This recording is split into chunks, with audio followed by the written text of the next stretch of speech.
खबर शामिल कर रहे हैं तहसील कोई सुलेमान से, जहां बस्ती लगारी बन में स्कूल ना होने की वजह से तालिब इल्मों को शदीद मुश्किलात का सामना है। वहां मौजूद हमारे नुमाइंदे जमील बुज़दार के मुताबिक बस्ती लगारी बन में एक भी स्कूल नहीं। बच्चे प्राइमरी तालीम के हसूल के लिए कई किलोमीटर दूर बस्ती नालदिफ के इलाका में तालीम हासिल करने पर मजबूर हैं। कई बच्चे आमदोरफ्त की सहूलत ना होने के बायस अपनी तालीम जारी नहीं रख सकते, मगर उन्हें वज़ीर आला पंजाब सरदार उस्मान बुज़दार से मुतालबा किया कि बस्ती लगारी बन के लिए एक प्राइमरी स्कूल तामीर किया जाए। बिस्मिल्लाहिर्रहमानिर्रहीम। मैं मोहम्मद जमील बुज़दार। मैं इस वक्त मौजूद हूँ तहसील कोई सुलेमान भारतीय लगारी बन। वज़ीर आला पंजाब सरदार उस्मान बुज़दार साहब, आपने 2 साल में बहुत सी यूनिवर्सिटियाँ दी हैं और बहुत से कॉलेज भी दिए हैं और बहुत से स्कूलों को भी अपग्रेड कर दिए हैं, लेकिन एक ख़ास क्रम नज़र है ये बच्चों की तरफ। यहाँ के लोगों के पास इब्तदाई तालीम हासिल करने के लिए एक प्राइमरी स्कूल से भी महरूम है।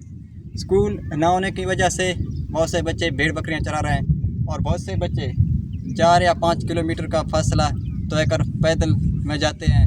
3 घंटे जाने में लगता है और 3 घंटे आने में, यानी कि टोटल 5 और 6 घंटे लगते हैं। मेरा और ये तमाम बच्चों का वज़ीर आला पंजाब सरदार उस्मान बुज़दार साहब से गुजारिश है कि तहसील कोई सुलेमान लगारी बन के लिए एक प्राइमरी स्कूल मंजूर करवाएँ ताकि तमाम बच्चे अपनी आसानी से तालीम जारी रख सकेंगे। शुक्रिया।